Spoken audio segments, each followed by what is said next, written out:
प्राचीन भारत की कहानी केवल महलों, मंदिरों और ग्रंथों की नहीं है, बल्कि विज्ञान और तकनीक की भी है।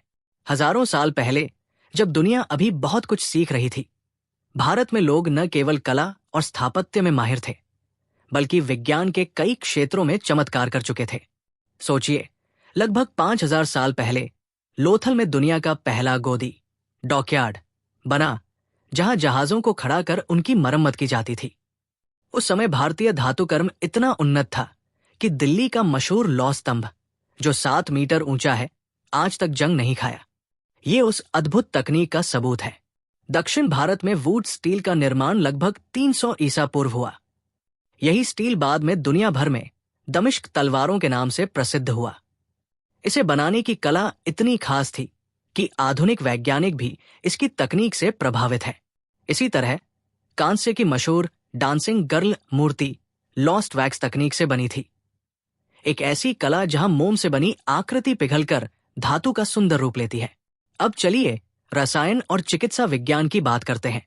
आयुर्वेद केवल दवाइयों का विज्ञान नहीं, बल्कि जीवन जीने की कला है। इसमें बताया गया कि शरीर और ब्रह्मांड दोनों 5 तत्वों आकाश, वायु, अग्नि, जल और पृथ्वी से बने हैं। सिद्ध चिकित्सा प्रणाली, जो हजारों साल पुरानी है, खनिज और पौधों से बनी औषधियों पर आधारित थी।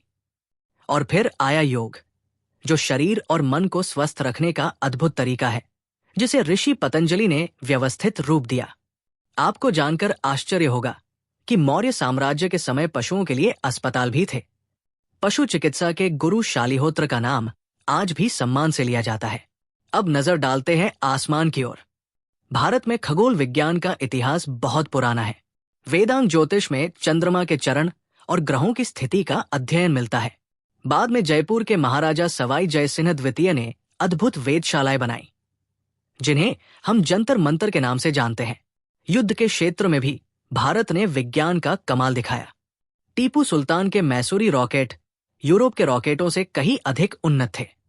गणित की बात करें तो शून्य, दशमलव प्रणाली और स्थान मूल्य की खोज भारत की ही देन है।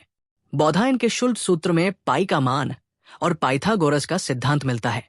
आर्यभट्ट और भास्कराचार्य ने त्रिकोणमिति और खगोल गणना को नया आयाम दिया। प्राचीन भारत की ये कहानी हमें बताती है कि हमारे पूर्वज केवल विचारों में ही नहीं, बल्कि विज्ञान और तकनीक में भी हजारों साल आगे थे।